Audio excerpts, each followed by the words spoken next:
Hello, I am C. Pal Singh, President of NISPAT. Welcome all of you, the registered delegates, the learned speakers,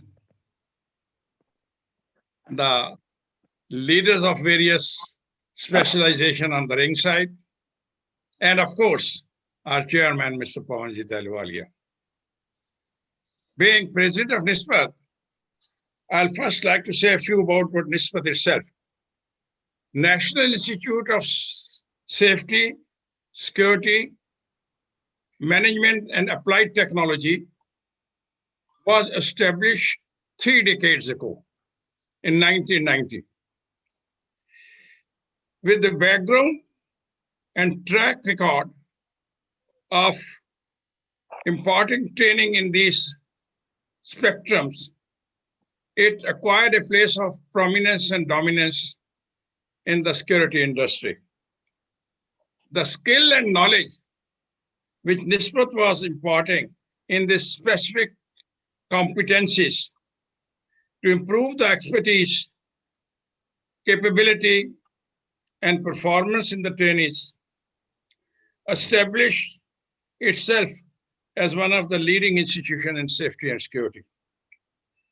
Its specialization in imparting training on the subjects of loss prevention, risk management, and security audits produced some audit team which went about conducting audits on these subjects in various multinationals. And they received applause and appreciation from all these multinationals wherever they went, and created a name for the institution where they were trained. NISPAT also organized some courses for the replacement or placement of ex-service men, and also in fire safety and security. Having established itself in all these competencies, in the recent past, we established a research center and a think tank in our institution. And we intend this institution to go into the research of various subjects concerning these particular specialization and achieve a name for itself globally. The ultimate idea of their research programs is to find out innovative procedures, methods, and to improve the productivity and performance of the people who are in this particular spectrum of industry. Having said this thing about NISPAT, let me say a few words about the chairman of NISPAT, Mr. Pawanjit Ahluwalia. Mr. Pawanjit Ahluwalia is today holding Ahluwalia Holding Private Limited, which is a pan-India group with offices at multiple locations all over the country. An officer of the Daredevil Parachute Regiment, he did not hesitate to take a voluntary retirement and join business. Though probably an established and illustrious career would have been preferred by anyone else, but he did not hesitate to take risk and started his own business. Today, with his continuous perseverance, with his continual action-oriented plans, he has overcome many pitfalls on the ground and has attained a position of prominence in the business world. I have been associated with him for the last many years, and I find him an absolutely action-oriented person, yet very humble, very persuasive, and very gentle. Yet, the humility does not mean that he doesn't seek performance and results from his employees.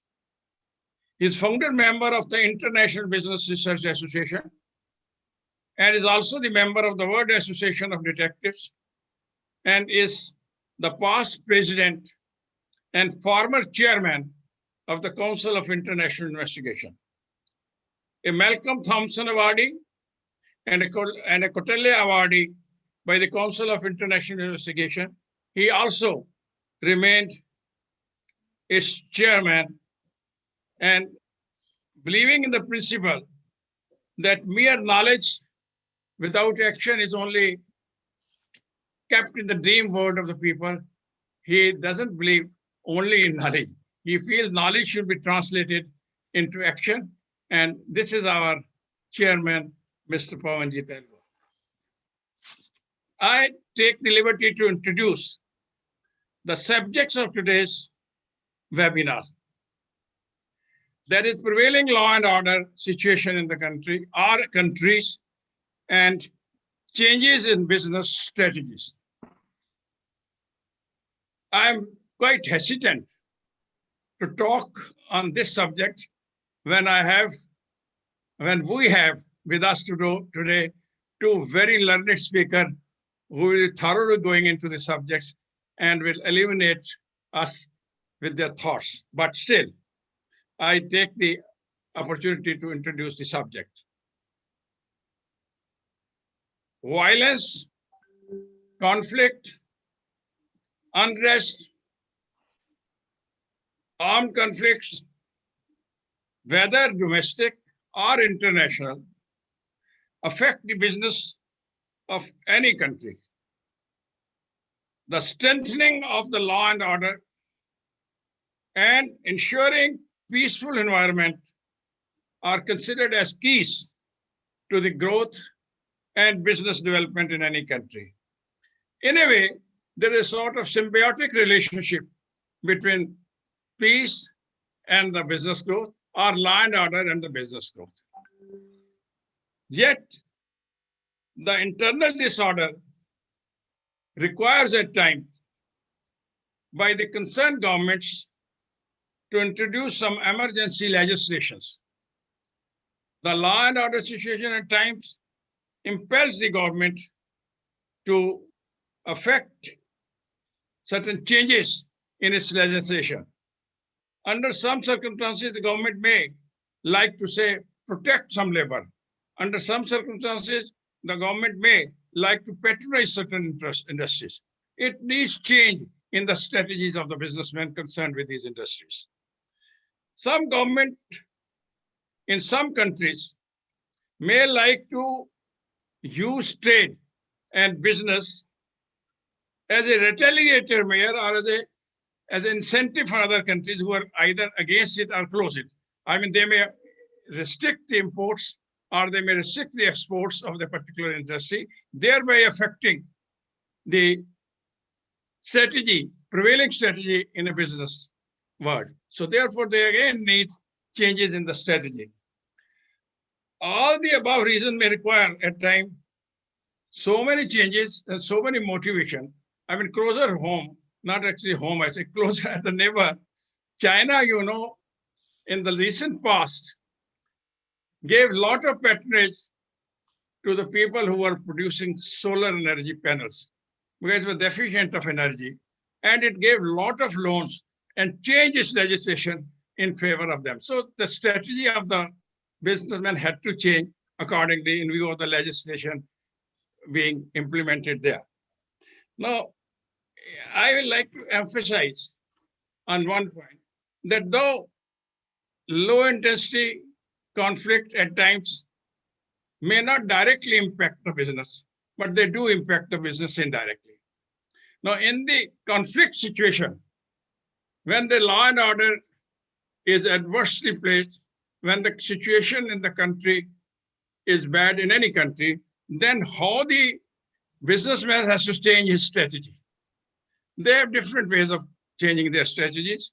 I mean, in their parlance, I would like to use, they avoid sometimes. This is called avoiding strategy. They do not get into this. Get into your cocoon. Forget about what is happening and save your investment. This is avoiding conflict, etc. Let us save. Let us go into our cocoon, whatever we're doing, or not do for some time, glow light, and save your investment and losses. This may call as a avoiding strategy, not to face directly with the conflict, not to change directly the strategy. The other can be the management strategy. That if there is a conflict situation, the strategy will be to remodel your planning, or you may call it conflict planning. So they'll remodel their planning in terms of what is happening, and then they have the strategy to meet with that situation. Then there is another strategy which I found sometime without giving a direct reference, that is their accommodating strategy.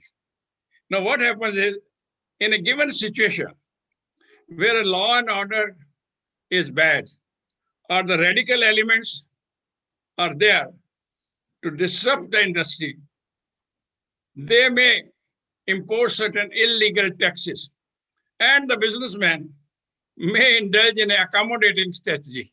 Give them a few taxes, give them some ransom, and carry on with your strategy. Then there is also other, you may call any name, names are different, but you may call it collaborative strategy, whatever it is. They have to change their strategy, keeping in view the environment of conflict or environment of bad law and order. Then what is important? Two things are important. One is mapping this environment. The businessman has to properly map as to what extent these environments are going and to what direction these environments are going. Law and order environment, adversarial. And after mapping these environments, then what happens is, then he has to adopt the different strategy. And then in terms of that, he starts changing the business strategy accordingly. Now, changing the business strategy is all right, but is it a jerk reaction? Should it be done as and when this happens? No. Are there to be inbuilt methods that as and when law and order deteriorate will resort to this strategy? Is there inbuilt risk management plans there for such particular incidents or such particular environment? These are all are things which the businessman thinks or should think for such law and order situation when they are faced with. Actually, I will like to add one word more before I close, that it is a leadership in the business world. At times, there may be only immediate change in the strategy. At times, they like to have a strategy whereby they say that the people around are able to adjust and adopt to the changing strategy.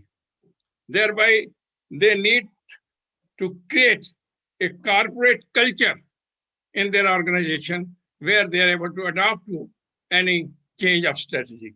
Who will do it? Who will introduce this? It is only the leader, business leader, whom I will term in terms of management as transformational leaders.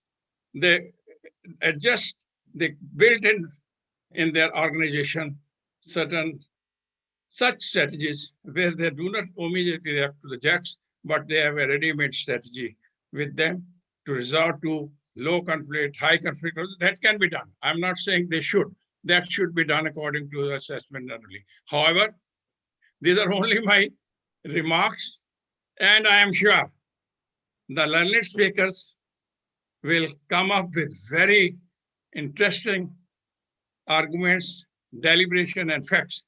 And the delegates who have registered will benefit from this deliberation, and many takeaway will be them to take home on this.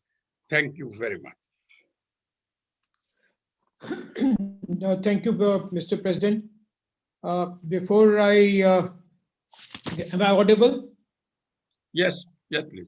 Okay, I'd like to acknowledge the participation of participants from the following countries, that is India, USA, Singapore, Bangladesh, Spain, Indonesia, Kenya, Netherlands, Nigeria, South Africa, Sweden, and Vietnam.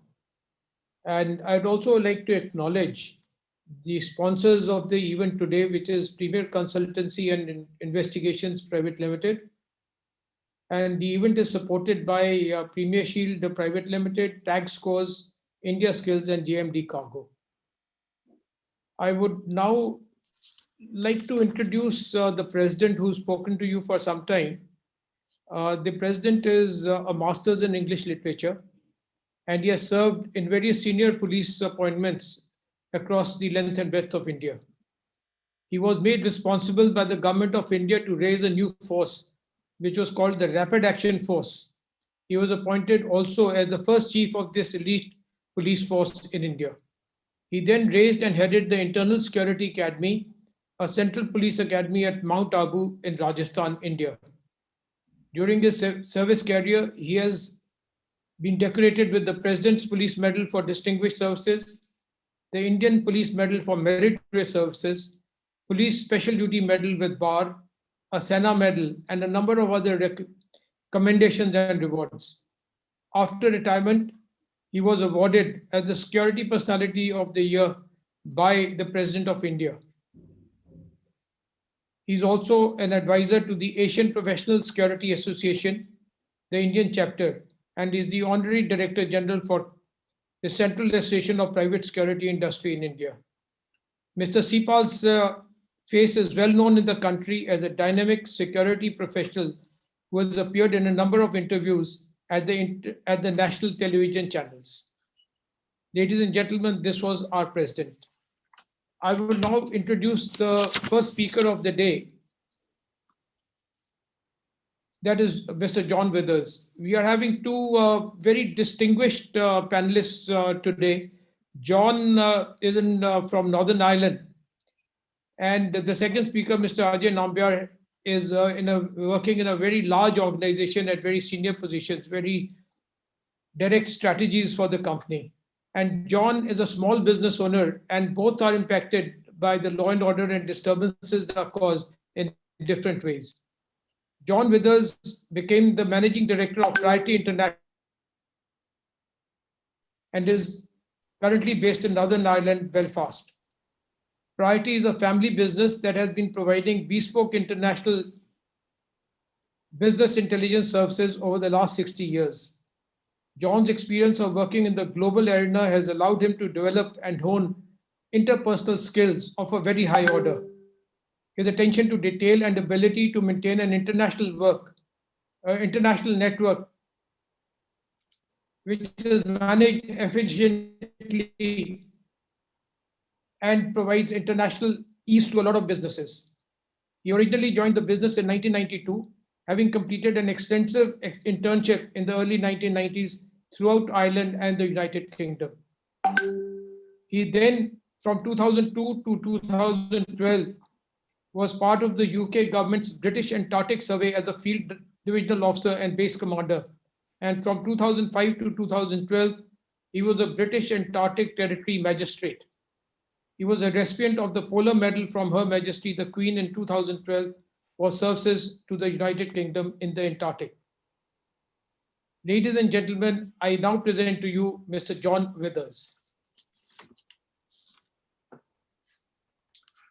Thank you, Pawan, and good afternoon and good evening. It's a pleasure to be talking to you today. Thank you to Nismat, to Sipal Singh, Mr. President, and Pawan for inviting me here and giving me this opportunity.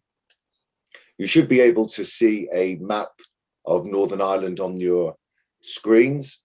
And I'm talking to you from Belfast, which should be highlighted with a nice red dot. As was mentioned before I came on, I run a small investigation consultancy firm, and our primary business is corporate investigations, business to business, here in Northern Ireland, in the United Kingdom, and in Ireland, and of course internationally. Today, I'm just going to focus on giving you a general overview from my experience and perspective, a Northern Irish perspective on situations where prevailing law and order has influenced changes in our own business strategy here. Firstly, I'll touch on a bit of a historical look. I'll then give you a quick case study specific to my own business. We'll have a look then at how data protection in regulations in Europe affected changes, and then a quick look ahead to the future. Now, firstly, let me give you some insights to what I think is one of the most beautiful countries in the world. If you have been lucky enough to be here and visited, well done. If you haven't, I would certainly encourage you to plan a trip here one day. You will find us most hospitable. Ireland is a very welcoming place, and certainly a great place for us to have our business base. However, it wasn't always such a welcoming place. You're probably aware of the 30-year conflict that we had called the Troubles from 1968 through to 1998. This was not a great time to be living here. Certainly, it presented many difficulties in normal life, and it was certainly not easy to be a business owner and operator. There's just some of the images here that shaped daily life. And when I looked at the topic of today's webinar and I thought back to the Troubles, the first question that sort of sprung into my mind at this time, was there law? Well, there was law to a degree. Was there order? Not really, no, there was very little order. The reality being, through this whole time period, the prevailing strategy for every business was survival. And as Mr. Sipal Singh said, conflict management. Your whole business was about survival and how you survived within the conflict. Now, many businesses would take advantage of the situation, either having new streams of revenue that were rebuilding things and fixing things. But overall, everyone's main focus was survival. Unless there was a direct law change that impacted your own business, the reality was that most people probably ignored the small prevailing law changes that came in. Business is hard enough and challenging enough without really having to operate it in a conflict zone. Now, peace did come for us eventually. In 1998, the Good Friday Agreement changed everything. And overnight, prevailing law really and order did come into force. It was restored. Therefore, the whole change in business strategy for the whole country could be reassessed. In the Troubles, we were very insular, inward. We were just looking within ourselves. We didn't really look outside our borders. It was more important to concentrate with the day-to-day. But now that we were free of the Troubles, the fear that your supply chain may suddenly be out of order due to an attack were gone. There was a newfound reliability on longer-term contracts, and strategies could start to take advantage of this. We were already members of the European Union, but now we felt that we had the opportunity to play a more active role in this expanded market, and our businesses were able to expand internationally and operate undisturbed from the conflict. This also worked the other way around. There was a lot of foreign investment suddenly into Northern Ireland, and a lot of foreign companies based themselves or had operations based here. We have a very good education system, so we have highly skilled workers. And for ourselves in our security and investigation field, it provided a lot of revenue streams for us in background screening. Essentially, Northern Ireland had come in from the dark. The newfound stability and order allowed a real change for both local, foreign businesses to establish themselves and to grow in the peace. Business strategies really changed completely from survival mode to the more traditional modes of increasing business and moving forward. I'm going to fast forward a few years now and look at a specific change that we experienced as a business, more of a case study. On the map there, you can see Northern Ireland in red, and you've got the rest of the UK in yellow, and then the remainder of Ireland in orange. So for our own business, free from the troubles, we were really able to start building our operations throughout Ireland and the UK from our base in Belfast. The prevailing law allowed us to freely trade in the EU, but the common language between the UK and Ireland really made this our primary area for operations. There is a border, but it's invisible, both in business and physically. And it wasn't uncommon for our own field agents to cross the border numerous times on a single assignment, without even realizing you did on some occasions. Now, there aren't many investigators in Ireland, north or south. And I just want to clarify a little bit the term investigator, as I know there can be a little bit of misunderstanding about what an investigator actually is. There are many, many different types of investigators with different specialty fields. There's many like us that do the corporate business to business or legal support. Then there are those that specialize in insurance and insurance fraud. There are those that do family or domestic type cases. And there are others that just would do surveillance only, or others that may sit behind a desk and just do online research. We're all investigators. But in Northern Ireland and Ireland in the UK, we're all clubbed under one term, private investigators. So it's in both the UK and Ireland, private investigators weren't licensed and were viewed with a little bit of suspicion. And sadly, this was due to a few rogue operators who really affected the view of the profession and would tarnish everyone with a poor reputation. This was especially prevalent in Ireland in the early 2000s.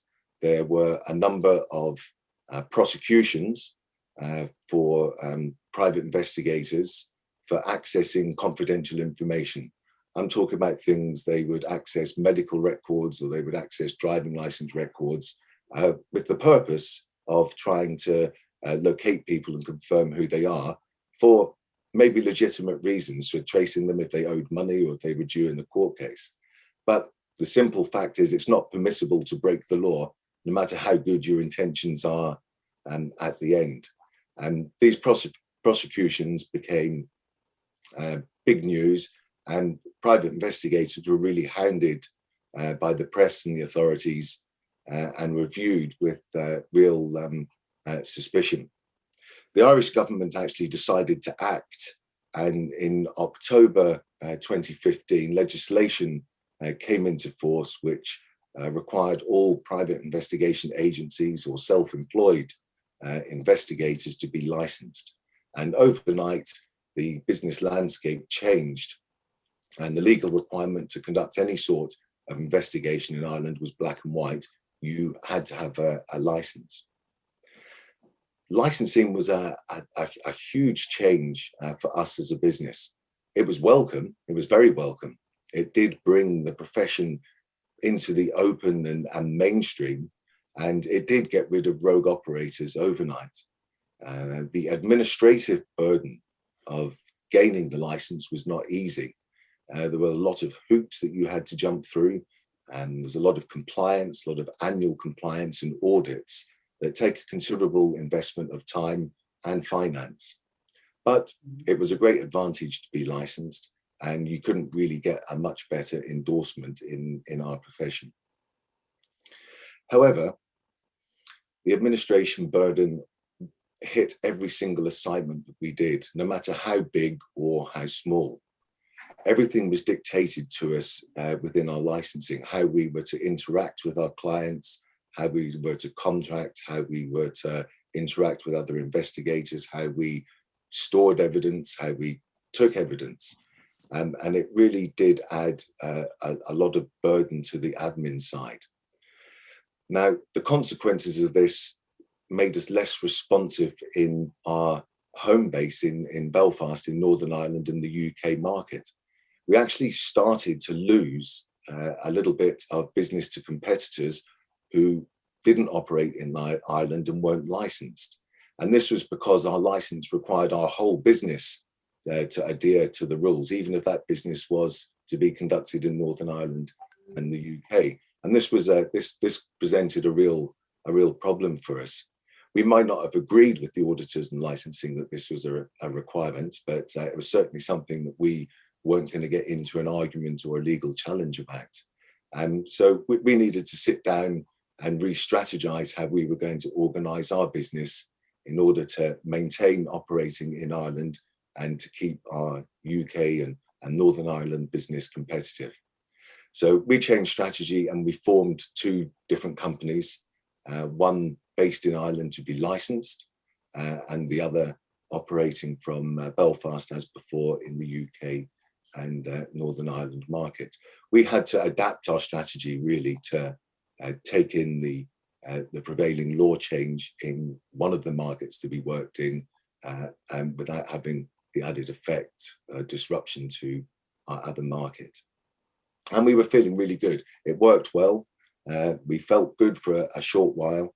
And then something came onto the European statute book in 2016 and followed into law in 2018 that really changed everything. And that was the general data protection regulations. Now, GDPR, as it's shortened to, was an overhaul of all the various data protection acts throughout Europe with a real renewed focus on the consumer themselves, on the data held on the consumer subject themselves. Now, I'm not going to go into great detail of what GDPR. I want to just loosely tell you how it sort of sits and how it affected the various businesses and how we traded here. There's 7 core individual rights afforded to the consumer. Those are lawfulness, fairness, transparency, and purpose and limitation, data minimization, accuracy, storage limitation, integrity and confidentiality, which is data security, and accountability. There was lots of other requirements that came in with the new regulations. And it had a big compass, 190 countries could potentially come into the scope of the regulation. A lot of people outside Europe and a lot of businesses outside Europe don't realize that GDPR does have that international scope with the ownership of your data being yours in Europe and where it's stored. One of the big changes was a 72-hour window that you were given to report a data breach. Now, I'm sure you've all heard of various data breaches in the news for big companies, whether it be hacking or someone's left a laptop somewhere. But for the smaller operator, these could include the really simple thing of a misrouted email that contains someone's personal data. That constitutes a data breach and something that you would have to report in the 72 hours. I don't know how many of you have experienced, but to me, that's quite a common mistake that lots of businesses and people make a few times in a year, misrouted emails. The scariest thing was the new fine system for people that had data breaches and were found to be guilty. And fines could be up to 4% of global turnover or up to 20 million euros, whichever is higher. An example of a recent fine, one of the biggest handed out since it came into regulation, was to Google for 50 million euros.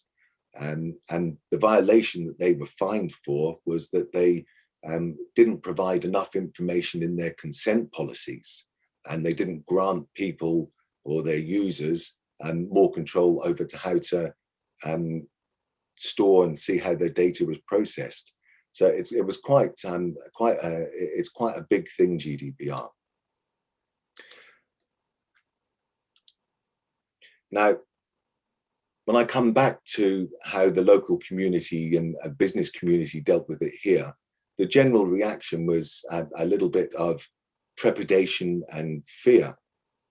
Compliance was going to require some big changes for everyone, and no one wanted to make any errors with the fines that were going to come into force. And the business community worked really hard over the 2-year period leading up to regulation. And this was done through various groups and associations and regulators. And of course, lawyers were always happy to help advise and get you ready. Now, from where I was sitting, I saw many businesses changing strategy to take advantage of the change. Firstly, this was businesses that would either start consulting or advising or developing software, training on how to get ready and implement GDPR. There was lots of them that come up and took this opportunity. But there was also a noticeable shift from how was I going to have my business comply to, is there a way that I can take advantage of this prevailing law change that is coming? There were those like ourselves that worked to improve our systems and processes to make them more automated, to make them compliant. This would help ourselves stay compliant, but you soon realized that this would help our clients also stay compliant. And taking control of the data from the start of a project all the way through to the end. And lots of people either use custom software or through many of the secure cloud content management businesses that are there. Essentially, we brought in systems to walk our clients through the whole compliance process, taking the headache of compliance away from them and making it easier for them to conduct business with you or with us. This certainly, I believe, helped to cement and improve client relationships. I believe that those businesses that chose to see GDPR as an opportunity rather than something just to be compliant with were on the right track. Everyone had to be compliant, but those that took that step of making it something that you could use as an opportunity and leverage with your clients, I think really helped cement those relationships and gave those businesses a better platform to market themselves and to consequently increase business in the future. So I've talked about a little bit from the troubles and peace coming to licensing my own business to GDPR, and then all of these changes in law and order were certainly an integral part of the changing business strategy here over the last number of years.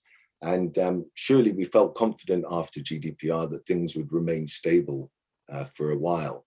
But no, the next challenge quickly materialized for us here in Northern Ireland, and that is Brexit. I'm sure that you have probably heard the word. The UK has now left the European Union as of January 1st this year. But poor old Northern Ireland, again, we are caught in the middle. There is an agreement that Northern Ireland is treated differently to the rest of the UK. Essentially, we're staying in the EU customs union. And I can tell you every day on the news, in the newspapers, speaking to people, all I hear is complaints and moans about how bad this is and how difficult it is.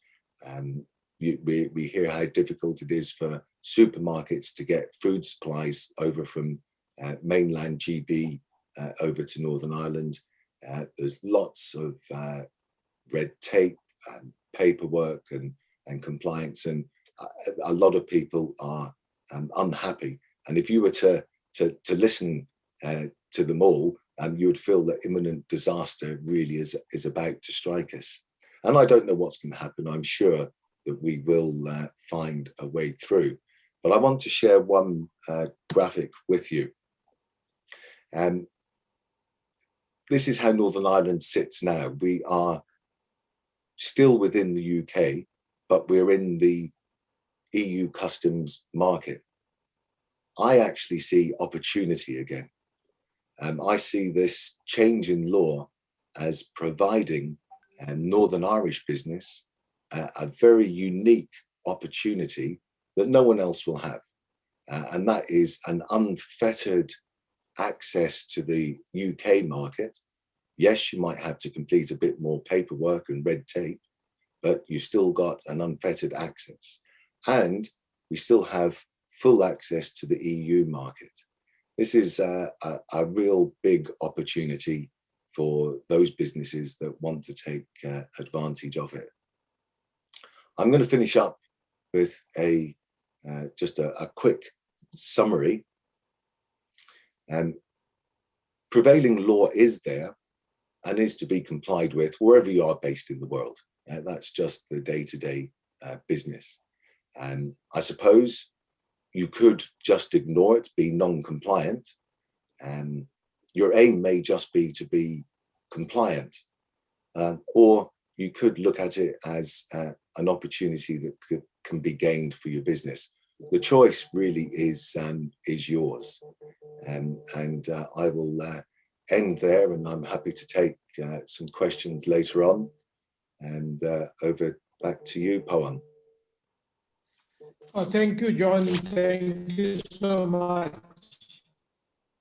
I'd like to introduce Mr. Ajay Nambiar, who is recognized amongst the top 150 global customer experience thought leaders and influencers with 28 plus years of business operations and customer experience expertise across hospitality, technology, and real estate sectors.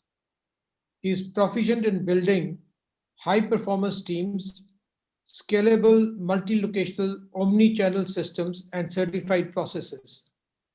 Established many first-ever business practices that are used as benchmarks in the industry. A self-driven, logical, passionate, results and execution-oriented go-getter who thrives in steady state and the VUCA business environment. VUCA is vulnerability, uncertainty, complexity, and ambiguity. And an avid marathoner and a triathlete. Congratulations, Ajay. Ajay is also well recognized in the customer experience conference space and has had many experiences in speaking at various seminars, service quality excellence summits, and conferences as a chair, speaker, moderator, and panelist. Ladies and gentlemen, I present to you Mr. Ajay Nambiar. Alvarji, thank you so much. Very kind words describing, I think, in more glowing terms than I could do myself. Thank you so much. It was also a pleasure for Singhji to give a background of how we've known each other. John, of course, pleasure to hear you and what's happening in Ireland. Like I said, we have an Irish connection in some form through my ancestors. What I would like to speak on are a couple of points, and I think the topic is interesting. Given, and I will come purely from the experiences that I've had in my professional career. If for all of us, specifically in India, and I can give you the Indian context, because that's where my experience comes from, there have been a lot of tectonic changes that have happened, I think, in the last 4 to 5 years in business. And I'd like to state them to set a context and then talk of a couple of points that I thought are very interesting and relevant to the audience, the August audience that I'm speaking with. One, of course, was a change in the taxes. We moved from a very decentralized tax structure to the goods and services tax, GST. And the reason I say it, because in the current industry that I'm in, which is real estate, these 3 changes hugely impacted the outcome of business and the way businesses had to realign themselves to the acts that followed. So GST was one. The second, of course, was a Money Laundering Act that followed. And then we had the Real Estate Regulations Act. Very interesting. I must tell you that prior to the Real Estate Regulation Act, specifically in this industry, it was quite unregulated, left to the developers' whims and fancies to deliver what I think for all of us, wherever we are, it's a lifetime investment, a real estate, a home.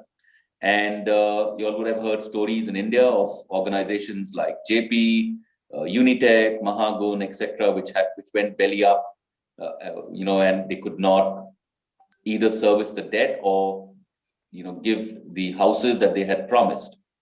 I think what RERA did bring in was a lot of focus on the consumer side, representing the consumers, to make sure that the businesses stayed focused and did not in any way, dupe customers from their hard-earned money.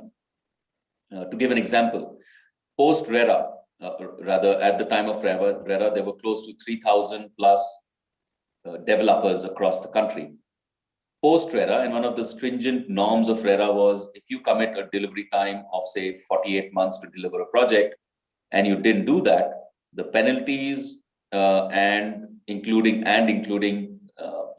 putting the developer behind bars was huge.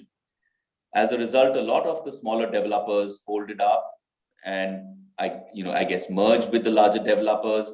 It came down by almost 50%. Today, as we stand, we're probably 1,400 to 1,500 developers. Even my sense is it will still realign to a large extent and come down further.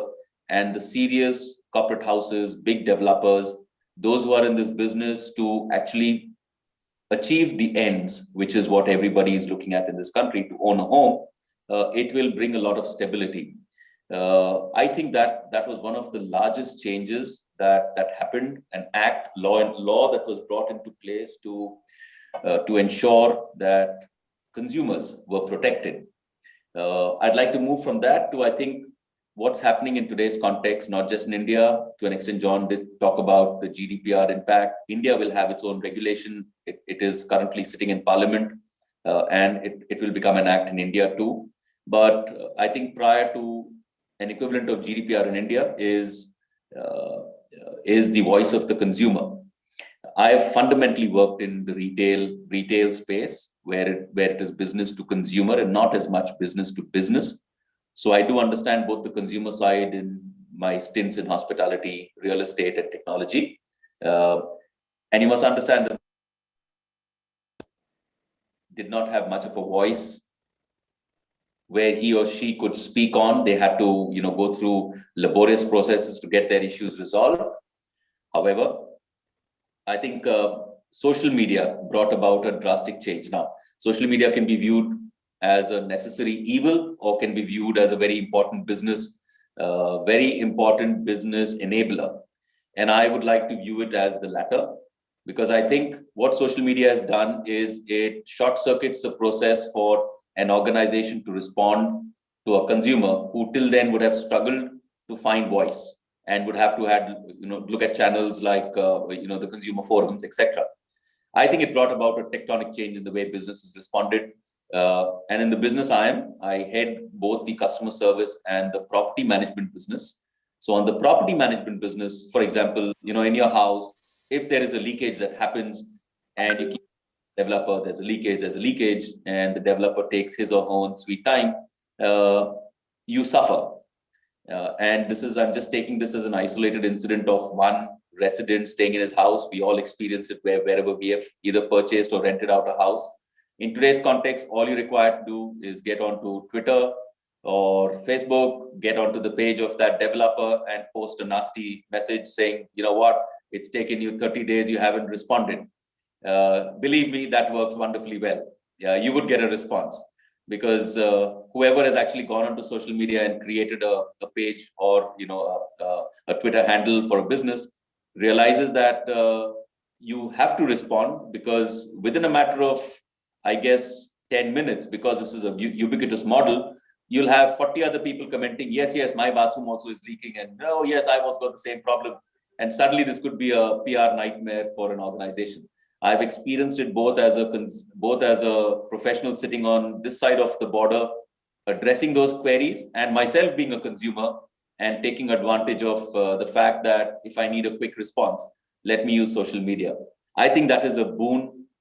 Technology as an enabler, as what we are doing today. This platform, thanks to COVID, I'm saying thanks to COVID, but it existed before COVID. Today, we all are a little wary of sitting face to face on a conference, which may have happened, prior to say November, December of 2019. But this platform today gets us from across the globe. You can speak to whoever you want at whatever time. It may reduce privacy to an extent, but I think it makes the ease of access that much more convenient. I'd like to move from that to something which has hugely impacted the real estate sector, and that is COVID. And let me explain how. When the lockdown happened in India, that I think it was March 22nd, March 23rd, the labor force in the country, and I think the numbers were close to 139 million Indians represent the labor force. And if you multiply that with the families that get affected, close to 400 million or 30% of our population got affected by COVID. And the effect was not just COVID or the disease that happened. The effect was lack of opportunity, business. They had no food, no shelter, no sanitation. They were out of jobs. And being in the industry that actually saw the impact at the stage it happened, because real estate is, apart from construction or infrastructure, is one of the largest employers of the labor force.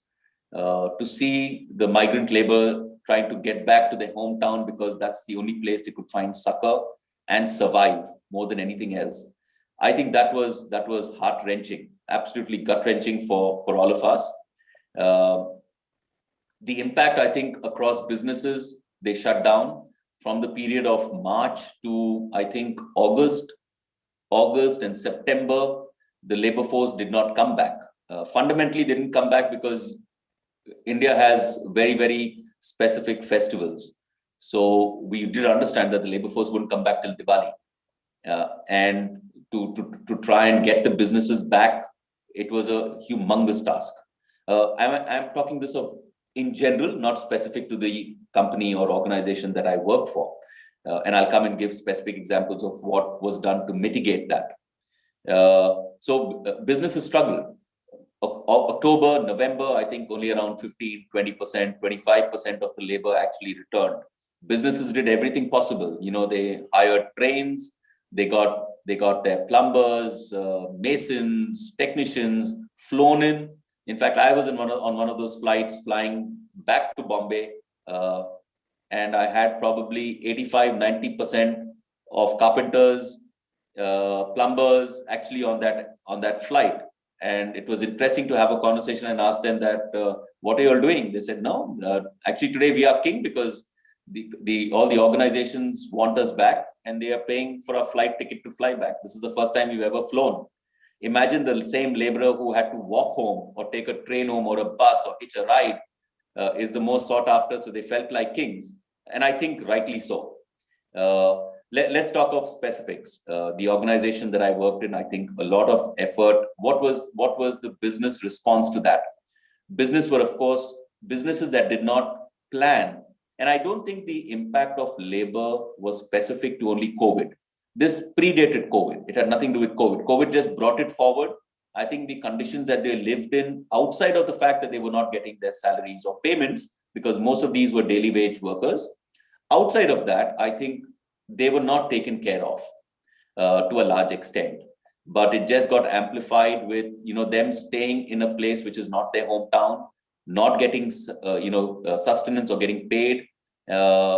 And then the demand for them to pay either the rent or whoever, the broker, whoever brought them in, was unsustainable, which is why they went back. Companies, organizations, large ones like the one that I worked at, had already a business plan in place, which fundamentally provided shelter, food, security. And please understand that if you're providing shelter, food, security, we also were living in the midst of COVID. So to also provide them adequate healthcare and medical security, the benefit that you will be taken care of. We did have a lot of incidents, and in a labor camp, you would have with people mingling around. The spread of COVID could have been that much more rampant, but a lot of measures were taken in to check the health of the workers twice or thrice a day, to make sure that they were adequately given medical facilities and taken care of in case, they did contract the virus. I think a lot of this went a long way. We probably were operating at 35, 40% of the labor force when the industry had probably next to nothing.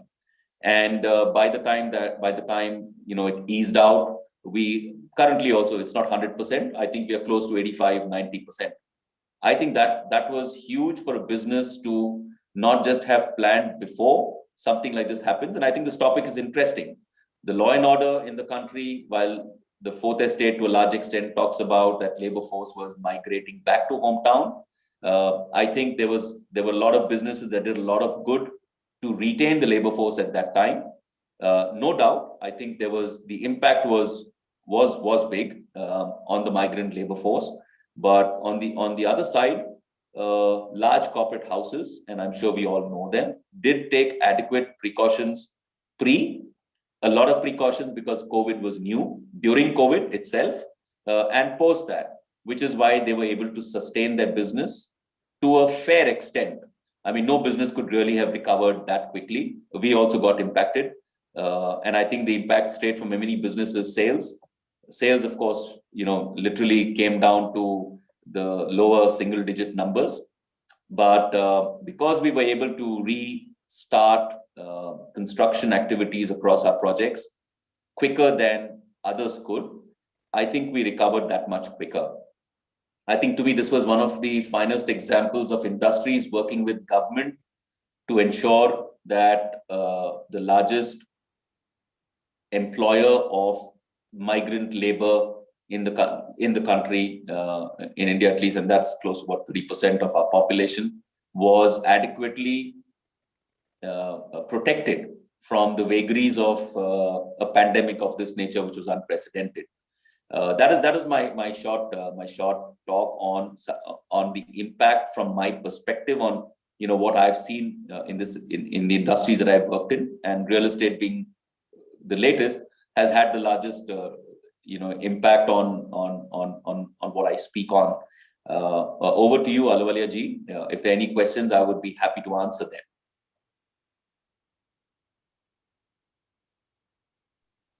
Thank you so much, Ajay, for a wonderful talk. There are several questions that I've had coming up. But before I ask the questions of the people who have asked the question, I have a question. Why is it so hard to change business strategy? Is that addressed to me? That, to you as well as to John, because you come from a larger business and John comes from a smaller business. So why is it so hard to change business strategies? It's a very, very fair question. I think there was a book written on IBM, Making an Elephant Dance. And I think that context is so relevant. If you're an elephant by size is not as fleet-footed as a cheetah or a leopard to turn around quickly. Elephants do take a bit of time to make that turn around in a business strategy. The question really is businesses, and there are plenty of them as examples, they don't plan just for the next 6 months or a fixed business plan for the next 20 years. In today's context, it doesn't work like that. There are long-term goals, which businesses do. That's where they want to head. But they also have very short-term tactical strategies which say, hey, if there's a course correction required, the course correction is something which is only an interim measure, say COVID, for example. To me, and I speak on a lot of conferences in this space, and the question is, this is the new tomorrow. And I belabor my point that please understand that this is not necessarily a new tomorrow. The new tomorrow will be just like the old yesterday to a large extent. Post the vaccination, people will return to normal. People will travel. People will stay in hotels. People will come back to. Yes, I think what has changed is people will realize the value of life, because that is something that we haven't. We've taken for granted. This is what has taught us, but we'll come back to the new normal. Businesses are similar. They've also realized that the strategies in the long term are great, but they have to constantly be reevaluated with the context of a lot of things that are changing. The borders are going away. As John rightly said, Brexit happened. So would they have made a 20-year plan with staying in the EU? Yes, they would have, but then Brexit happened, you had to change your plans. Businesses also do that. Those that don't, and I think there are many, many examples. I love quoting the example of, for example, say Nokia. It was a company we all loved. It was what brought in telecom, the best mobile phones at the time, 85% of market share. And what happened to them? You know, it was to me a head in the sand, that they thought that what they did was the best and everything else was, just a momentary spike. But they didn't see the signs early or long enough to realize that they had to change. Indian businesses, the large business houses, to that extent, are well diversified, to that extent that they are protected, their business interests are protected. And I don't think anybody makes a business strategy today without constant checking as to that business strategy's relevance in its current context. Thank you. John, would you like to answer the same question? Why is it hard to change business strategies in small businesses? Yeah, I think I want to go back to President Sipal Singh's introduction, and he talked about that change has to come from the management, from the owner. And in small businesses, you're maybe one person in charge of everything.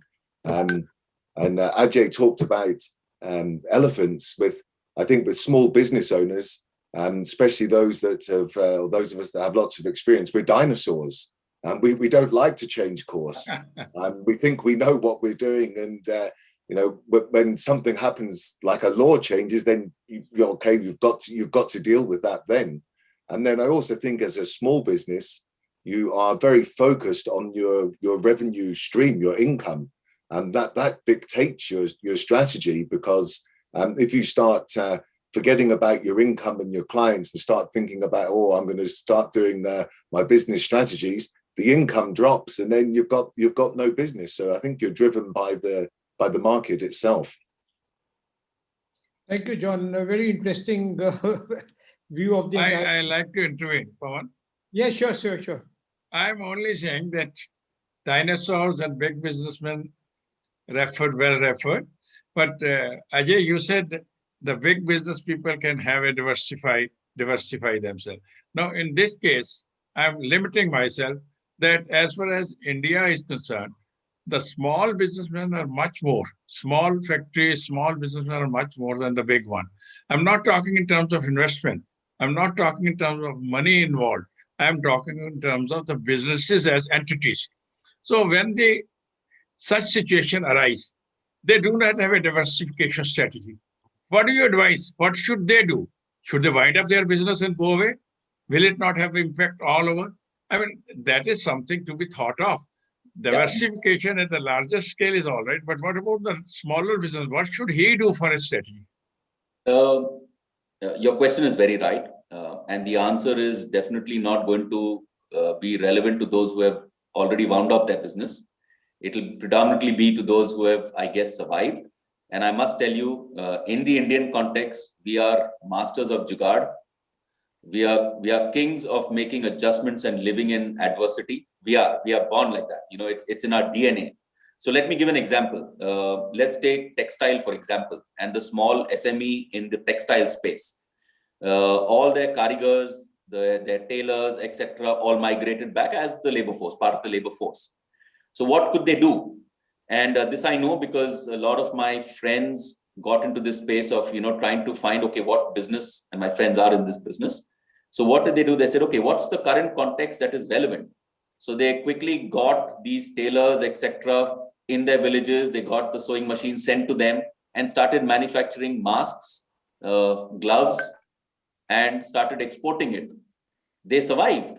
I'm not saying they would make 100% of the revenue they did earlier, but in the context, they didn't have a vision which says for the next 15 years, what do we do? Because right now, Papi Pet ka sawal hai. What do we do for the context of the next 12 months to survive for us and for the labor force that we have employed?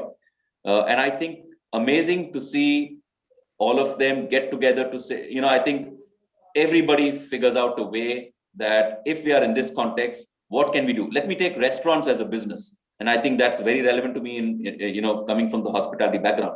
We all know restaurants shut down, hotels shut down, right? And I think they will take at least 12 months to recover. So what did they do? And on one of the panels, I in fact spoke about it because I'm passionate about that side of it. A lot of them put their head in the sand saying we are dead.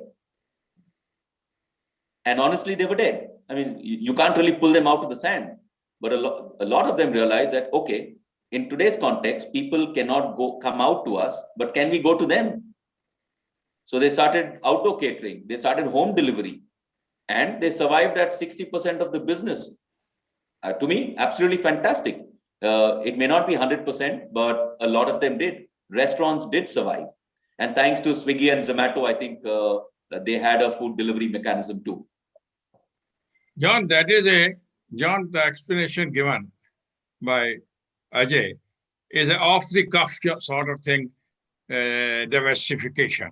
Or off the cuff, they have thought of something and started doing. But what about the thought leaders? I mean, we people are you people who are the thought leader. What do you do? I mean, in such cases, as you said, in 1998, you had this Good Friday agreement.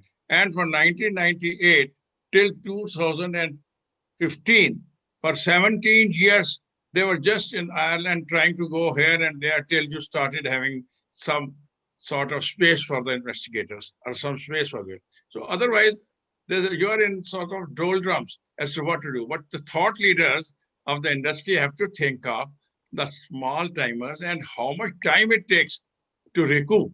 I mean, particularly I'm talking in the context of law and order situation. In the law and order, there may be certain places like Punjab, they have bounced back, or agricultural labor after terrorism, they bounced back. But what about other places like Chhattisgarh? Now, where you will be able to understand Chhattisgarh, I'm talking in terms of the area which is riddled with radical terrorism. They are suffering. Bihar, they are suffering. What the thought leader will try to tell them for diversifying? People are not responsible for that, but they are being held at sort of ransom because of bad law and order situation. Similarly, in Ireland, for 17 years after the Good Friday Agreement, they had to think of a place or space for themselves. So, I mean, you people who are thought leaders, tell us how to do. What should they do? What should be planning? What should be a strategy for the small timers? Is that a question to me?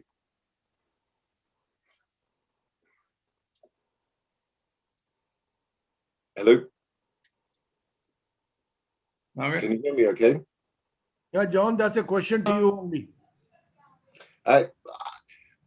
It's a great question, and I wish I could come up with a simple answer. I've found that over that period and coming up to licensing, and in today's context, that the best place for the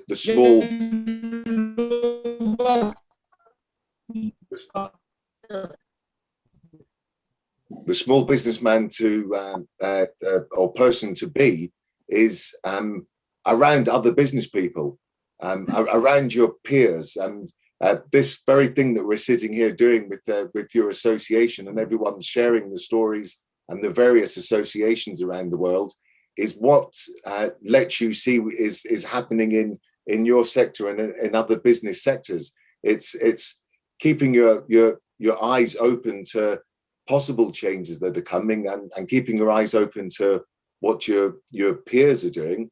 But you know, I'm sure those that are small business, I just come back to the reality is that you're driven by your revenue income, and you that drives what your strategy is. A lot of small businesses might only have a few revenue incomes, and you have to follow those revenue incomes. Maybe changes happen for your clients, and you've got to follow the changes that happen to those clients so that you can continue to keep those revenue incomes. So it's all about keeping your finger on the pulse, really, by not being scared of your competitors or your peers, but actually to embrace those people and take advantage of organizations and associations you will learn much more. And the investigation associations I'm involved with, we may all be competitors, but I learn about what is happening in my industry and what changes are coming from my peers, and that gives you a glimpse of the future. General Lumba, sir, would you ask your question, please? General Lumba, you're muted. Thank you, Pawan. At the outset, may I express our gratitude to both Ajay and to John for a very focused and erudite talk. It was excellent, and I thoroughly enjoyed myself. Now, my question actually pertains to if you just go back to middle of last year, there was a lot of hullabaloo of a number of industries which were to relocate. Some of them relocated to Vietnam, some to Philippines, to Indonesia. And there was a lot of talk of these industries relocating to India. Now, my question is to Ajay. Ajay, in the prevalent law and order, what do you think will be the stumbling blocks of such industries relocating to our country? John, you're welcome to, at the end, give your views on the subject also, because that will be a different perspective. Ajay, please. Thank you. It's a brilliant question. And I'm sure not just me, the government of India too is grappling with the same question, because Modi ji himself had said, let's make Made in India the mantra for getting businesses, because of the fallout of China to a large extent. India, to a large extent, I think we have, it is our advantage and also our disadvantage. The difference is that we, being democratic, everybody has an opinion. In China, there's a single rule and it becomes law. Very easy for them to disseminate and get things done because it just flows top down. India, we have a large labor force. We have 25% of our population, which is young, and they can be trained. However, I think India, to a large extent, lacks skill to be able to manufacture to that extent, and hence education, Skill India, which is one of the initiatives started to get them skilled. I do know, when we were growing up, you had, outside of the IITs, you had these smaller technical institutes to try and skill the SMEs or the youth onto skills that they can provide India with the advantage of a workforce that can do that. I think that is the first fundamental area that we need to focus on. It isn't there today. Money, we have the money. There is no problem with the money. Government's intent, we have the government's intent. Do we have the land? Do we have the space available? Yes, we do. Notwithstanding local governments or differences between state and the center. I'm not getting into that. But I think the largest driver is to have a skilled labor that mirrors the kind of businesses that we can bring in. I think that's fundamental, where we have a challenge that needs to be addressed. I don't think any of the other challenges we cannot overcome. It is just fundamental skill and a labor force that can get skilled quickly. Look at our education system. So there are a lot of fundamental things that we need to address. It cannot be done overnight. We have to correct a lot of our systems for us to be able to bring that into India. I mean, if you go into a tier 4 town, and in a tier 4 town, you want to bring in mass manufacturing. Do we have availability of manpower as a resource? Do we have electricity, consistent 24/7 electricity? Do we have hospitals? Do we have etc., etc.? So there's a whole lineup of things that we need to build in. China did that wonderfully well post World War II. They shut themselves out from the world till, I think, the early 80s or mid 80s, when they said, first let's get the country in order and then open out. I think we are today open, and we need to get things in order. My sense, to a large extent, is having a skilled labor force. General Thank Uma, you, Ajay. Thank you, Ajay. I'll interact with General Uma for a while, Pawan. Am I Sir, permitted we to have a lot interact of with other. General Uma? General Uma, you have said, I have, Yeah, please go ahead. hello? sir, I just want to intervene. I have a lot of questions that people have sent across. Okay, come on, So let's finish with that. Let's once we do the round, and thereafter, if we have time, we'll get back. Mr. Suresh Suri would like to ask a question. Mr. Suri,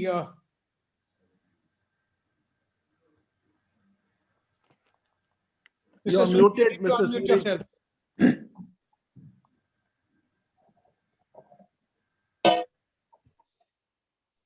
Am I audible now?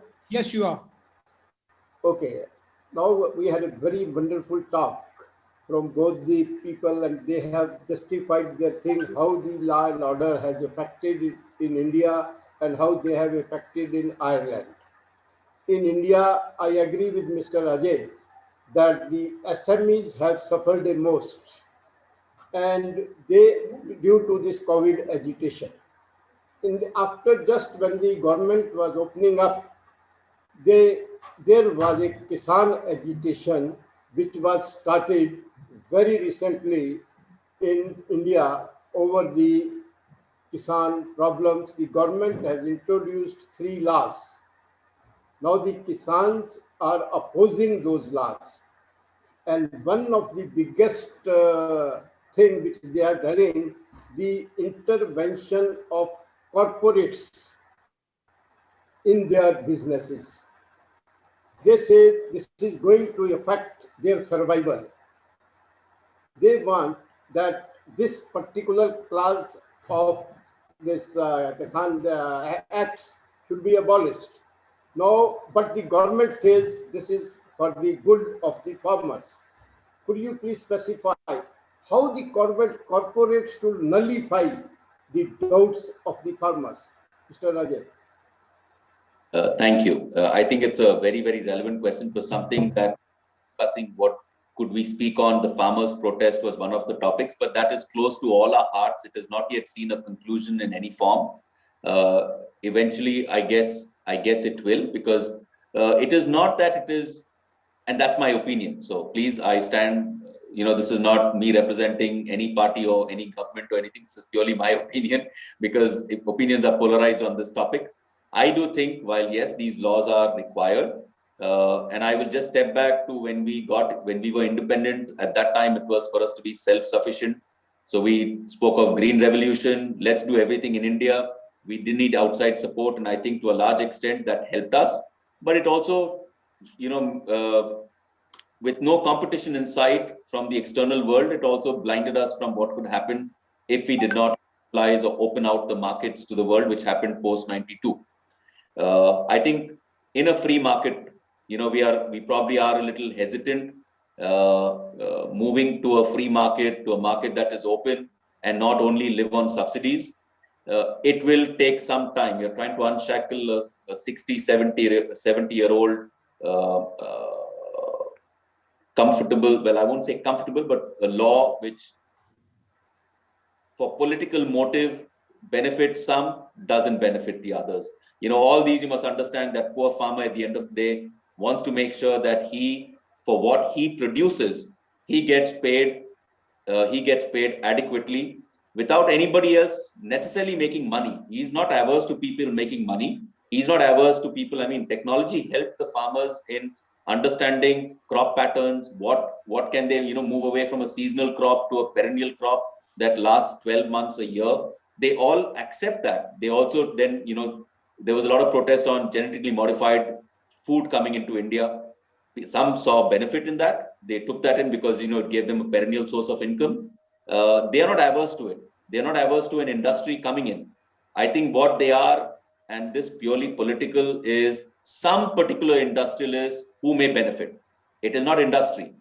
Their point of view is they'll be, linked to a political motive of either the incumbent government or the opposition is some industrialists will benefit from this. I think that is far from the truth. I think at the end of the day, you look at our food wastage. I think 100,000 crores, 1 lakh crore a year is lost on wastage. If you can build a cold supply chain that can make sure that this does not lose or is not lost in transit, same happened at power. If you can make sure that happens and the farmer stands to benefit, why wouldn't they look at it? Yes, I agree, should they keep the MSP, retain the MSP, and as long as the prices are above MSP, they'll be happy, but don't abolish MSP. The government, I sense, is willing to look at that. I don't think industry is wrong. Industry will benefit because industry can bring money, can bring know-how, can bring international expertise, and fundamentally we are an agrarian country. Fundamentally make our agricultural sector robust, stronger, and benefits not just them but benefits the country. Why not? It should benefit the country. The government, if they can, reduce subsidies and make sure that they are self-sustaining, I think it's a win-win across the board. But I think till the sound dies down, the verdict is out there. I just hope that the 3 laws in whatever form go through because it stands to benefit. But that's my personal opinion. The farmers, they still think if once the corporates are allowed to interfere in their business, they will take out their business and they will suffer. They will take out their lands also, which is the biggest worry in the minds of the farmers. Sure. So corporates, what should they do? They should nullify so that these farmers, they should feel secure that they are not going to take their lands and their business. They are going to only help them in preserving their crops. Sure. I think that's a very fair, it's a very fair outlook that the outreach program through CSR that organizations run should be as an outreach to set to rest any flutters that they have that businesses will buy us out. The point is very interesting because in the past, farmer suicide didn't happen because of corporates. Most of the farmers are in some form stuck to some middleman who has fleeced them off their land, has put them on huge debt that they are from. It is not a huge corporate that has done that. However, and corporates can't just go and buy land. I think our laws are firm that they protect the interest of the farmers. Yes, there is a trust deficit, and I agree with you. Politically, trust deficit is very easy to play on the minds of that poor farmer because he just believes in the man who he has seen for so long, who tells him something, he believes that story. Corporates must reach out. I think that's a very fair point. And put to rest, I think a lot of confidence building measures in terms of reaching out to the farmers, through the panchayats, through various measures is a way forward to make them as a friend and not a foe. I'd Well said. move on to Well the next said. question. Thank you, Ajay, for this good answer. And I'd move on to the next question from Mr. I.P. Singh. Mr. I.P. Singh, just unmute yourself, please. My question is the same, but I got the answers of my farm laws only. My question was on that only. All right, great. I got the answer on that. Thank you, Now, Mr.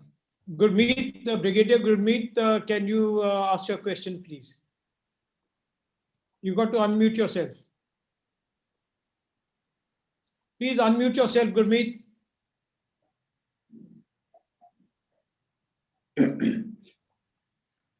Yeah, can you hear me now? Yes, we can. Yeah, I don't have anything specific to say. It's basically COVID related. You see, it's disturbed the entire psyche of the workforce in the country. And I think it'll take us quite some time to regain the confidence which we lost over just about a span of a year. It may take us 2 years, it may take us more. And for businesses to restore them to whatever was the pre-COVID state, will I visualize will be a major task not only for us, for the other countries all over the world. Would you like to add on to something to this? Yes. It's a very Sorry. Sorry, somebody was. Yeah. This is for you. Okay. Yeah. It's a very valid question. I think the fear of COVID will not go till people get vaccinated. And you're right, that is not going to happen overnight. It will take time. One. I think second, the start and stop is where the bigger problem is. Today you say, okay, open out. And 2 months later, you say lockdown. Then you say open out. Then you say lockdown. I think that unfortunately, it's like your car, you accelerate and you brake. You accelerate and you brake. When you brake, it takes time to accelerate. I think that unfortunately is the only thing which puts businesses in a quandary whether they should open fully or open partially. Can they sustain? Because this has happened on and off, on and off. Again, there is fear that Bombay is going to get locked down. I'm in Bombay currently. And if there's going to be a lockdown, then people can't move. What form of lockdown? Police, what happens to the police informed about?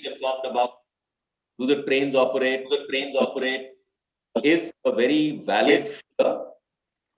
Having said that, I think people are cautious, yes and no. We hear people taking precautions and yet people not taking precautions. So it is a mixed bag. There is no right answer. Businesses have to move forward. I'm a firm believer. Businesses have to move forward. The reason, if they don't, what do people sustain with? Okay, COVID is a real fear, but so is your sustenance. Living in the fear and not stepping out doesn't solve any. Allow you to work from home, great. If they don't and you have to step out, I think it is important that you take that risk, because outside of that, if businesses don't start and get back to normalcy, which if you ask me today in real estate, we are operating at full. We've been since June. People are working because our job is such that you're at either construction site or selling or dealing with customers. We are back to that normal. Were there COVID cases? Yes, they were. We are dealing with it. We are treating the patients who have had it, but we are not panicking to say, let's shut down the business. We won't. We have taken that conscious decision. It is, we get back to business and operating. And I think that is a very sensible, logical thing to do, because everybody needs sustenance. And the only way they can do it is if business continues. Notwithstanding on and off, the government's intervention in terms of, yes, we are on, we are off, but I think businesses should continue. It is the only way forward. Thank you very much.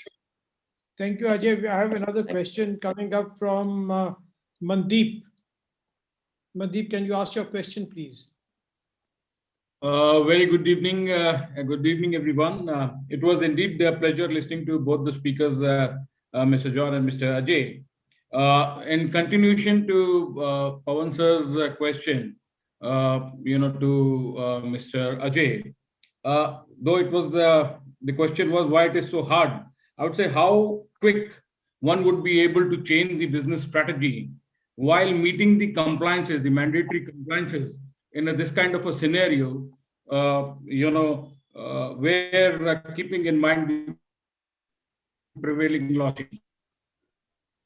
That's more for small businesses, actually, Ajay. Pertaining to large and medium-sized business. Mr. Singh, I'm sorry, the last part of it got garbled a bit. I couldn't get the last part. How quick one would be able to change, in terms of the business strategy. How hard, definitely, but how quick, though a lot of companies have got a business continuity plan, but in this kind of a scenario like, the COVID, how quick one would be able to do, meeting the mandatory compliances, plus the expenses, and while the sales are down, and meeting this kind of a prevailing law condition. Yeah, to be honest, I think I probably touched upon that briefly. I don't think, the prevailing laws to that extent have not changed. The laws remain the same, right? Your business strategies have till now been aligned to those laws. To that extent, in the last 1 year, we've not really changed laws. The laws remain the same. The unfortunate part is that your business has dried up. And I'm taking that as a generic comment. I'm not saying that all businesses have dried up. If I look at probably in the SME space, let's take, and the context that I understand very well, the restaurant business, because they also attract a huge labor force. Or yeah, I think let's just, if I can just stick to say the restaurant business, they are hugely impacted. Their business strategy would have been, okay, let me expand in my business, going from tier 1 to tier 2 to tier 3. That's my business strategy. Suddenly they realize in my existing itself, I have a problem. What do I do because I don't get business coming in? So what do? Their adaptability to that really is a question of the leadership team in these places, which either would be the owner or small business, entrepreneurs that they have, either VC funded or their own funding, taking a decision to say, all right, in this environment, the next 6 months should just focus on sustenance. It cannot be business as usual. And we understand that reality. However, can they take that decision quickly? Of course they can, because they are not just looking after their own personal interest, but the entire workforce that works with them. And they have a moral, commercial, economic responsibility for their well-being too. So it's not something that they can't take a decision on, and I think they have. Yes, it caught a lot of them unaware. 3 months, I think, was just realigning themselves, and businesses did do that. Have they all come out of it? No, they haven't. But I think, businesses are similar to how we run our household income too. You suddenly look at all those areas of expenses which you can reduce or bolt down on and see, are you still above water? A lot of businesses today at this stage, early stage, can we be above water? Forget looking at 25, 30% margins. Can I just be above water? Can I stay afloat till things come back to normal? A lot of those strategies are short term. I will call them tactical and not strategies. They're tactical because it's not something which, when things are normal, you can plan for the next 3 years. But having said that, once they do, it also then realigns them. I think one of the greatest learnings from COVID is people have started looking at efficiencies. A lot of our operations, we didn't look at efficiencies. We said, hey, it is okay because things are normal. It's all right. We can have a little bit of flab. A lot of the flab has got cut out. So maybe the next question would be efficiency versus employability or employment. It's a very valid question. Or technology affecting, would technology replace human beings? And then what happens to the workforce that we have? These are, I think, real questions. I don't think technology will ever replace us. It'll just enable us to do it that much more efficiently do our businesses and be more profitable and hence expand and hence bring in more business and hence employ. That's my perspective. Thank you so much. Karan, your question, please. Hello. Hi. Good evening, everyone.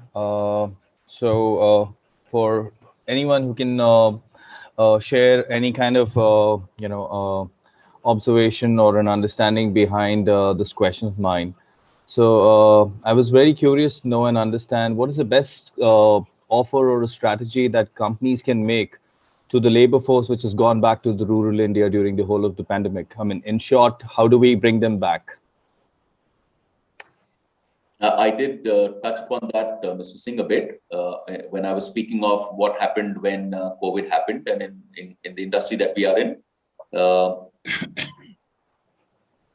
I was one of the first skeptics to say, actually, why are people going back? And for two reasons. One, they went back because I guess they could not sustain themselves here. And they found comfort in going back home. But the risk was that if they were going back, they were actually carrying back COVID, if at all they were, carrying COVID to their villages, which till then were unaffected. And while the cities have, the fourth estate, they have medical facilities, they have all that, villages don't have that kind of support system. So I was a little bit of a skeptic at that stage. Having said that, there was no alternative. They could not sustain staying here. What could businesses have done and what did businesses do? I think the first thing they did was reassured them that you will be taken care of. Fundamentally, that's where they were just left high and dry. They had no recourse. The government could not do anything because it was just suddenly out of the blue, this huge workforce that's, was crying for help. And the industry was, it's like, it just fell on its feet. It took some time to bounce back. The confidence that the businesses have arranged for the fundamental or the basics that the labor force needed was what was done, and hence the labor force in there. That is one part from the business. I think the other side from the labor force also is staying in the villages. What do? You finish your crop, you finish your festive season, all that is over, and now you have to earn your bread. They have to. So all those who migrated back. I guess it happened as a natural progression itself, apart from the fact that the industries realized the shock of having lost 6 to 7 months of business, that if they had to survive, they had to give them the confidence that we have taken adequate measures to provide you with sustenance during this period that you come back, or during the time you come back, and we get you back, we get the industry or our work back to normal, and businesses in terms of sales, etc., taking it from there. So it was a twofold effect: one directly from business, the other side from the labor force itself, realizing what do? They have to come back and work and sustain themselves. That is basis the assumption that we have that they are going to turn around and come back. Now, what if they still live with the fear that going back there, our employers might not look after us, and they did not at a point in time when they were supposed to, or they should have.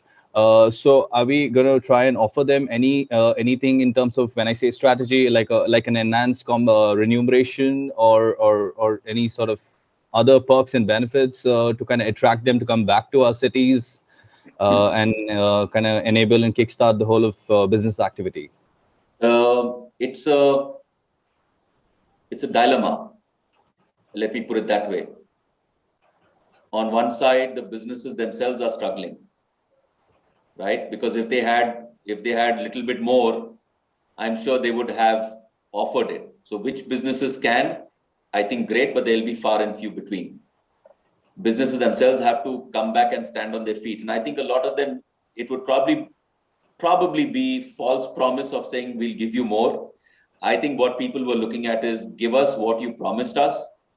Just make sure that, we are not left hanging high and dry. And you must, I think in this country, we rely a lot on word of mouth. Yeah. The news does spread that, hey, you know what, from this village, and this has happened with us.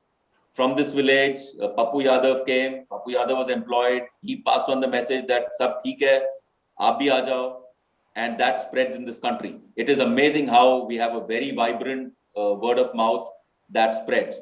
Outside of that, no matter, you can take loudspeakers, go and tom that everything is back, everything is good, come back.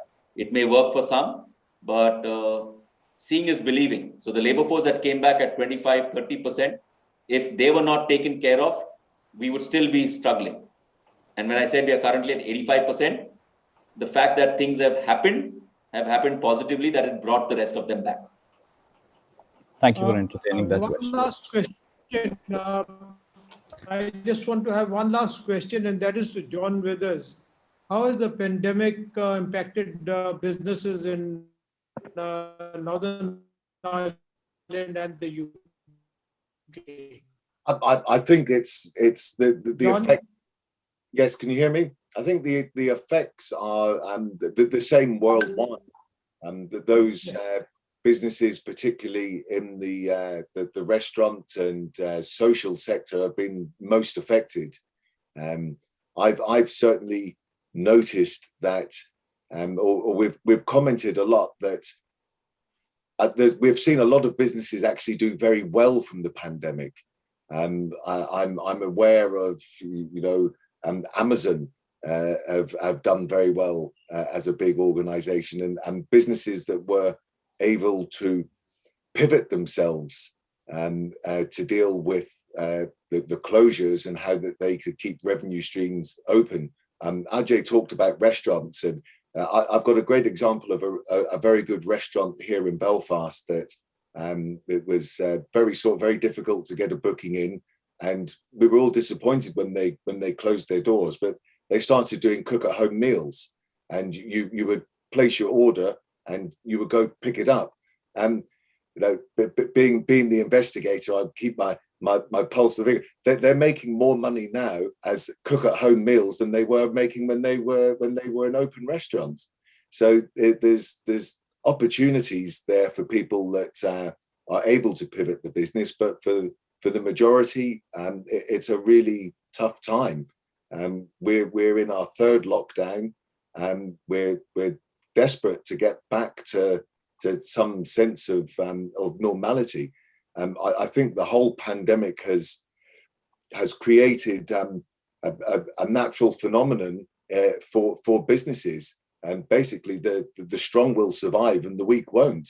The businesses that come out the other end of the pandemic, as Ajay said, are going to be slick. They're going to be streamlined, and they're going to be stronger and be able to build. Any business that was weak or clinging on by its fingertips has more than likely failed.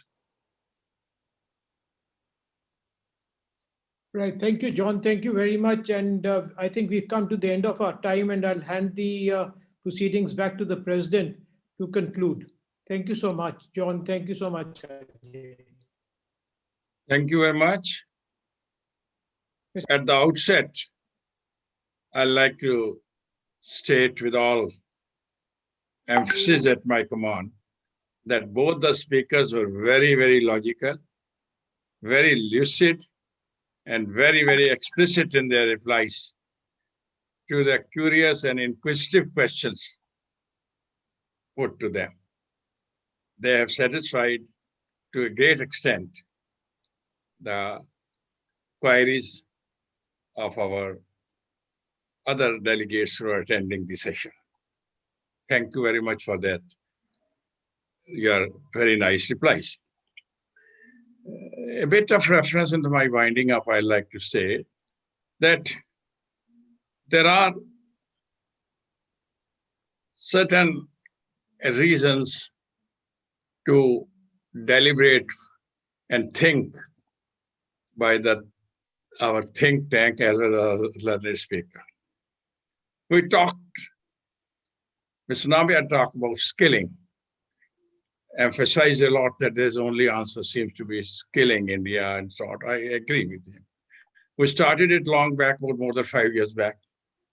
And somehow or the other, at that time, the idea was that we get a demographic dividend.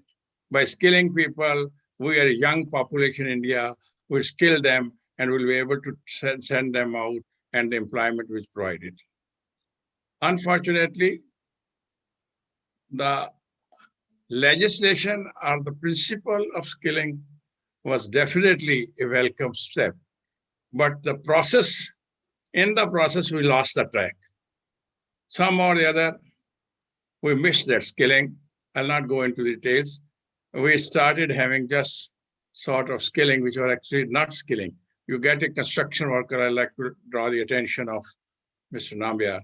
We get a construction worker, tell him how to make a brick. That construction worker already knows how to make a brick that we see. Yet you give him a certificate and he gets a skill. So there are certain lapses in the process of all these legislation, all these good principles. Second point is, as far as the legislation is concerned, John has very nicely referred to the legal protection legislation, general DP legal protection legislation. You imagine, that is why in the opening remarks I said that there are certain legislation introduced by the government which can adversely affect the growth or adversely affect the strategy. I mean, I'm not immediately referring, but you know how we are also in our country now trying to protect some sort of data protection, etc. But that is the question is how far and to what extent and in what way that particular data protection is carried out. Is it a sort of, curb on the people, or is it actually in the interest of the country? Third point, which is again regarding the labor force which had to go out in a large number. there was a clause I like to draw the attention of Mr. Nambiar, he must be knowing it. In the Disaster Management Act, the government did lay down that even if the labor is not employed, even if he is not providing service during the lockdown of the COVID, a part of the salary will be given by the service provider, that is the client. Unfortunately, again, the client suffered. There are a lot of hue and cry. They went to the courts of law that this is wrong. When they are not working, how should they? The Wages Act says this is. So there are a lot of things which, cross each other in the process of carrying out any regulation. My only point is that the scars are left. I mean, wounds may be healed to some extent in any such endeavor, but scars are still left. It is for the business leaders, it is for the think tank, it is for our institutions to streamline certain processes if it is possible, at least not streamline, suggest streamlining so that we do not suffer again and again from the same lapses, either in the carrying out the intention or in protecting data, we do not overstep, or in the process of providing, see, we curb one section of society, that is the person who has to pay, and give to the other section who is also as bad as the one who is to pay. So there are sort of lot of cross currents which are flowing, and I'll not like to refer to these. You all are very well known, but I am very, very, indebted to both the speakers for having come to this webinar of this worth and having made us much wiser than we were. At least I presume that we were wise. Wiser, I use the word. In fact, I think to some extent they have made us wise also, but in many extent they have made us wiser. Thank you very much, both the speakers. Thank you, delegate, and thank you, the persons who have registered who are not visible on the screen. Thank you very much. And I am indeed indebted as a president of this work for making this webinar a great success.